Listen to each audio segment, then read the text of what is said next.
नमस्कार। आज हम एक बहुत ही दिलचस्प विषय पर बात करने वाले हैं, मास कंक्रीट। कभी सोचा है ये बड़े बड़े बांध या पुलों की मोटी मोटी नींव या फिर ऊंची इमारतों के वो विशाल बेसमेंट कैसे बनते हैं? इनमें जो भारी मात्रा में कंक्रीट लगता है ना, उसे ही अक्सर मास कंक्रीट कहते हैं। हमारे पास अमेरिकन कंक्रीट इंस्टीट्यूट मतलब ACI की एक गाइड है। तो आज हम इसी की मदद से थोड़ा समझेंगे कि ये आम कंक्रीट से अलग क्यों है, इसमें क्या खास बात है। और हाँ, एक सवाल जो शायद कई लोगों के मन में आता होगा कि इतनी बड़ी बड़ी कंक्रीट की चीजें कभी कभी चटक क्यों जाती हैं, क्रैक क्यों हो जाती हैं? इसका एक बड़ा राज जुड़ा है गर्मी से। अजीब है ना? चलिए इसी गुत्थी को आज सुलझाते हैं। तो सबसे पहले ये मास कंक्रीट आखिर है क्या?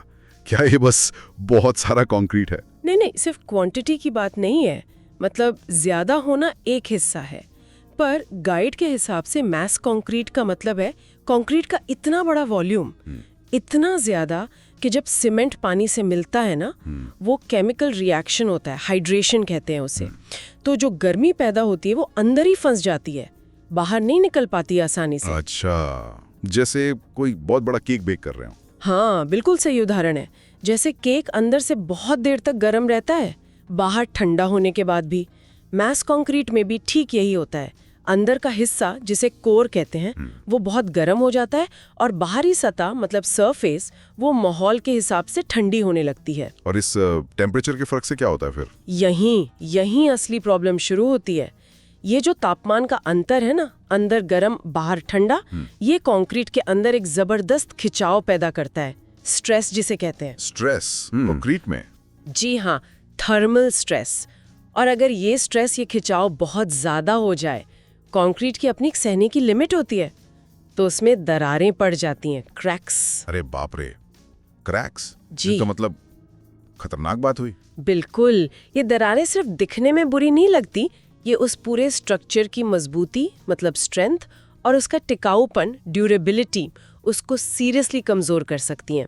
सोचिए किसी डैम में या पुल की नींव में ऐसी दरारें आ जाएं तो। हाँ, समझ गया।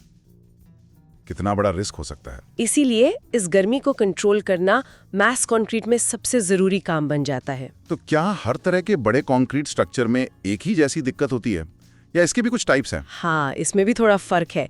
गाइड मोटे तौर पर 2 तरह के मैस कंक्रीट बताती है। एक तो है ट्रेडिशनल मैस कंक्रीट, जैसे बड़े बड़े बांधों में इस्तेमाल होता है। वहाँ शायद स्ट्रेंथ से भी ज्यादा जरूरी होता है ड्यूरेबिलिटी, और ये कि कंक्रीट कम से कम गर्मी पैदा करे। अच्छा, और दूसरा है थर्मली कंट्रोल्ड कंक्रीट।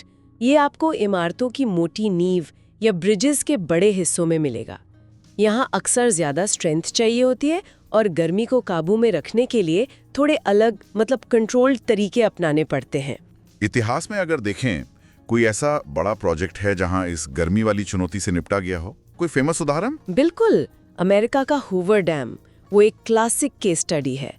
गाइड में भी जिक्र है कि वो शायद पहला इतना बड़ा प्रोजेक्ट था जहां कंक्रीट की गर्मी कम करने के लिए खास तौर पर कम गर्मी पैदा करने वाले सीमेंट, लो हीट सीमेंट जिसे कहते हैं, वो इस्तेमाल हुए। अच्छा, लो हीट सीमेंट। हाँ, और इतना ही नहीं, कंक्रीट डालने के बाद उसे ठंडा रखने के लिए उसके अंदर पाइप्स बिछाए गए थे जिनमें ठंडा पानी घुमाया जाता था। पोस्ट कूलिंग कहते हैं इसे। वाह, मतलब पाइप डाल के ठंडा किया। जी, तो हूवर डैम जैसे प्रोजेक्ट से ही इंजीनियर्स ने सीखा कि इस गर्मी को कैसे मैनेज करना है। तो आजकल क्या तरीके अपनाते हैं इंजीनियर्स, मतलब इस गर्मी को काबू में रखने के लिए? क्या खास मटेरियल यूज होते हैं? हाँ, कई सारी स्ट्रैटेजीज हैं। सबसे पहले तो कंक्रीट बनाने की सामग्री, उसके इंग्रेडिएंट्स पर बहुत ध्यान दिया जाता है। जैसे सीमेंट, खास तरह के सीमेंट आते हैं जो पानी से मिलने पर कम गर्मी छोड़ते हैं, टाइप 2 MH LH सीमेंट। अच्छा, सीमेंट के अलावा? फिर आते हैं SCMs, सप्लीमेंट्री सीमेंटेशियस मटेरियल्स, जैसे फ्लाई ऐश जो कोयले वाले पावर प्लांट से निकलती है, या फिर स्लैग सीमेंट जो स्टील इंडस्ट्री का बाय प्रोडक्ट है। Fly ash? अच्छा, वो राख जैसी जो होती है। हाँ, वही। इनको सीमेंट के साथ मिलाने से क्या होता है कि आपको टोटल सीमेंट कम लगता है। सीमेंट कम तो गर्मी भी कम। और इससे कंक्रीट की क्वालिटी पर फर्क नहीं पड़ता? बल्कि कई बार तो वर्केबिलिटी, मतलब कंक्रीट कितना आसानी से फैलता है, वो सुधर जाती है और ड्यूरेबिलिटी भी बढ़ सकती है। ठीक है, और फिर है एग्रीगेट्स, यानी गिट्टी, रोड़ी, पत्थर। बड़े साइज के एग्रीगेट्स इस्तेमाल करने से क्या होता है कि सीमेंट और पानी का जो पेस्ट है उसकी जरूरत कम हो जाती है, अच्छा, तो फिर गर्मी भी कम निकलती है। लॉजिकल है। और हाँ, एडमिक्सचर्स भी होते हैं।